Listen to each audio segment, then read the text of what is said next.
good, dudes? I am Saj the Boss, and today we are going to talk about the brand new Teenage Mutant Ninja Turtles movie called Teenage Mutant Ninja Turtles Mutant Mayhem.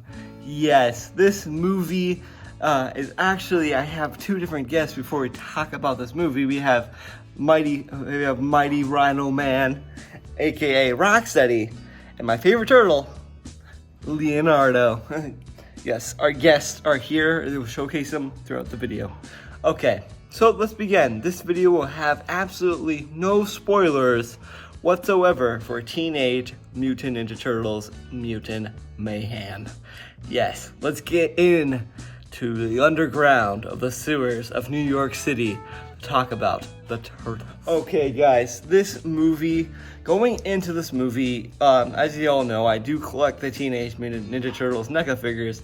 I really got into the Turtles a little bit as a kid throughout my childhood. I absolutely adore them. When I heard they're making these cool figures, I got back into the hobby of loving the Ninja Turtles. I binged the 2012 series over 2021, and I rewatched a ton of the movies, and I just absolutely love the franchise. And I really grew to learn that I have two favorite turtles, Leonardo and Raphael. Those are my top two turtles. I love them all equally, but turtles rule. So when I heard them making this movie, I was super excited just because it's a fresh take on the Turtles. And this is their third animated appearance on the big screen. And I heard the voice cast too. Some of it I was a little bit questionable about. And when I watched the film, it made perfectly good sense. And this movie is all voiced by incredible voice actors, including 4 real teenagers to voice the Turtles, which I think is just spectacular. Okay guys, now let's talk about the characters of our Teenage Mutant Ninja Turtles. So let's talk about the 4 boys. Starting things off, the 4 boys right here, we actually have Leonardo, my favorite turtle. Let's talk about him first. Leo felt the most relatable to me in this movie just because he touched my heart very personally as well, just because I feel like I am the outcast or the person who doesn't really fit in or the dweeb. I kind of feel like I'm him a little bit. This movie, you really feel like I really connected with him just because those levels of elements, like where if you have a sibling, they kind of pick on you a little bit more. Leo is that sibling in that movie, and I feel like I fit his shoes just perfectly because I can relate to that. I know a lot of siblings can, and at the end of the day, we're brothers. If you have a brother, brothers are brothers. They're meant to love each other no matter what. I really feel like Leo just felt like I'm part of his family, and he just really had a lot of things I kind of clicked to a lot in my life. I don't want to give too much away about that, but I just really felt connected with Leo. Going in there, we have Raphael, my favorite, second favorite turtle. He was awesome, guys. This take on Raphael was a little bit of a different take just because he was a teenager. He felt like a lot younger, but he has a lot of Raphael's sarcasm that we all know and love. His sense of humor is always through the roof, and whenever you feel kind of like you kind of want to get hangry or angry, he's the character kind of relate to. Just the guy just speaks almost out of his head for a majority of the film, and I thought he just was brilliant. And then we have Michelangelo. Going into this, I love Michelangelo. Sometimes I feel like Michelangelo's a little bit annoying, but this one I felt like he was like the little brother, the little guy, the little brunt of the pack. He was brilliant. His humor was really good. He has some excellent ideas, and he just was funny. He's a super funny guy. Going into our final turtle, we have Donatello. Donatello, ladies and gentlemen, this was a weird take on Donnie.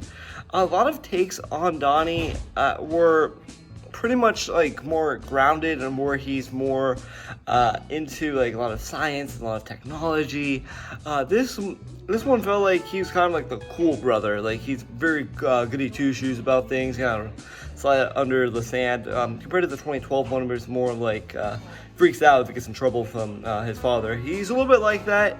But I feel like the overall character had a little bit more more coolness and more like chill, like cucumber kind of vibes, if you will. It's almost go with the flow. So those were your turtles in this movie. Now guys, let's talk about another character who's close to my heart as well, is April O'Neil. This is another really nice character as well. She is a high schooler. She's actually in high school. She's also a newscaster for the student news, and she gets to meet the turtles in the movie. She's super nice and really charming. She's a really fun girl to hang out with.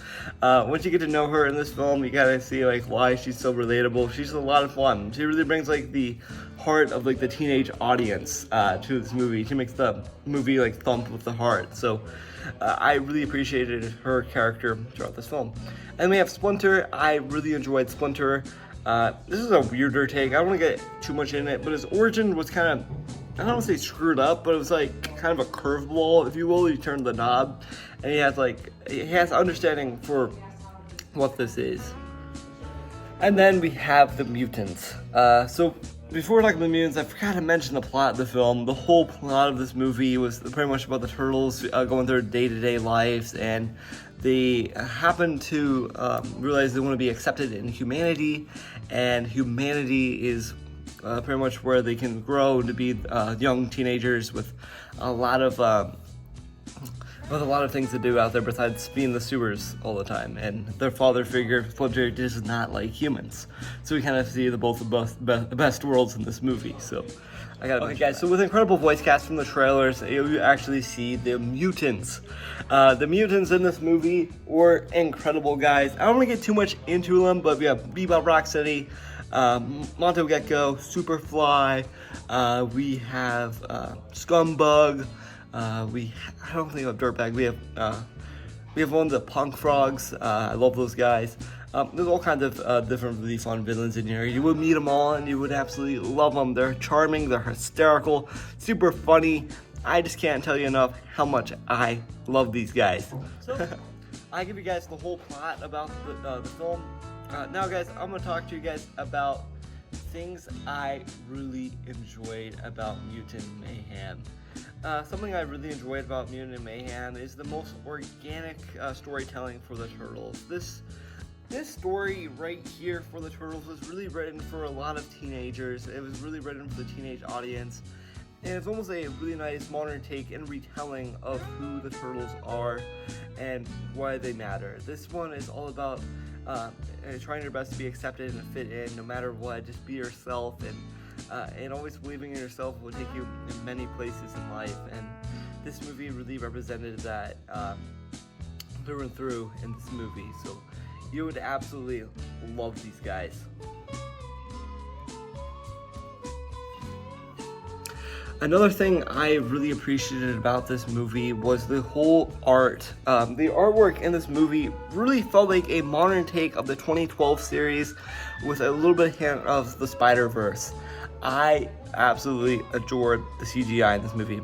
It was breathtaking. The characters were really nice and really drawn beautifully. They just look immersive. I just love the overall animation throughout this movie. It was a great animated take. Also, an animated take of the Turtles, you can go a long way of adding all kinds of characters instead of like having a live action. Even though I love the live action films, but having more animated Turtles with more fight sequences, you can go take them to new places around New York. It's a lot of fun. It's a lot of fun to go see New York in a different point of view. Lastly, thing I really enjoyed, guys, was the brotherhood. I love feeling like I belong. Like, a brotherhood is something I really cherish and I really appreciate. I love how different movies actually include that, and this one really did with all the four turtles. You really get to meet them, and once you meet them, once you're in for the journey, you're in for the long haul, and this is no exception. So, guys, going with gripes about this movie, well, I have a couple gripes about this movie. This story was all about the turtles being like accepted and from being in society. I really dig that plot line. But my major gripe was I felt like they kind of had too many characters instead of having, like, I understand what they did with it. I absolutely love all the characters they chose, but I really wish they had one villain, which they had one villain, but I wish they were just the four brothers learning how New York is operated and run. I really felt like it should have had maybe like 2 or 3 mutants he introduced to them, not a whole like plethora of them. I love the plate of mutants we got. It just felt like we had too many characters, and those characters didn't really have enough screen time, like Rocksteady. Like, I wanted a little bit more. Like, I wanted to know how they came to be. Like, they had the whole prologue segment of like how they came to be. I understand that, but I really wish they were introduced like one by one, not like all as a hodgepodge. I liked it, but I wish it was more to like one-on-one type of characters. Another thing I didn't really care for about this movie was the final act. I love the final act of the film. I thought it was the most wholesome part of the movie.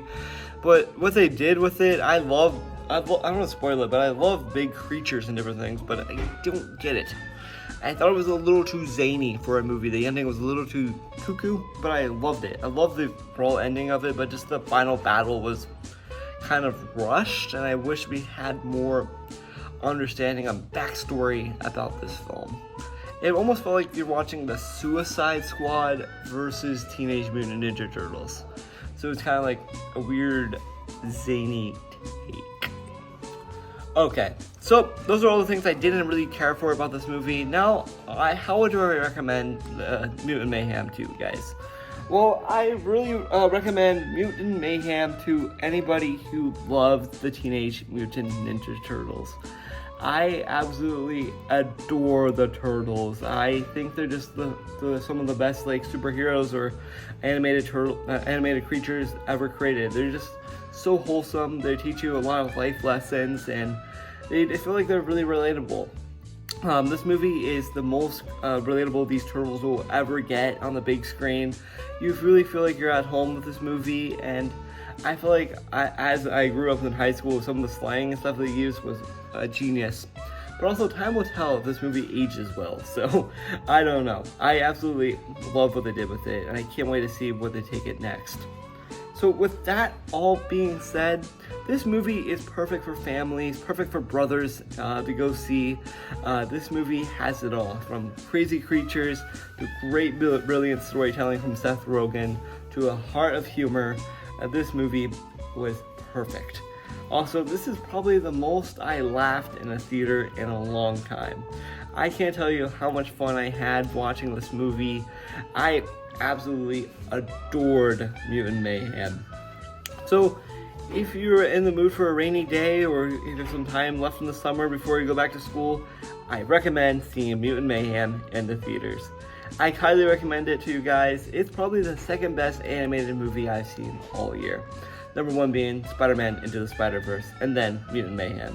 So, this movie, I give it a solid 10 out of 10. A really nice, brilliant story, a nice, raw, organic take on the Turtles, and a nice way to introduce us to a new set of heroes. So, thank you for watching. As always, I'm Saj the Boss, and if you guys have any comments down below, let me know if you guys seen this movie. I seen it, I loved it.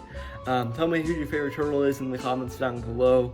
And also, thank you guys for watching, and stay tuned for my big video coming up over the weekend, which is the Fort Recovery video. So, see you guys, and Cowabunga and Turtle Power. Thank you, and see you guys later. Bye-bye.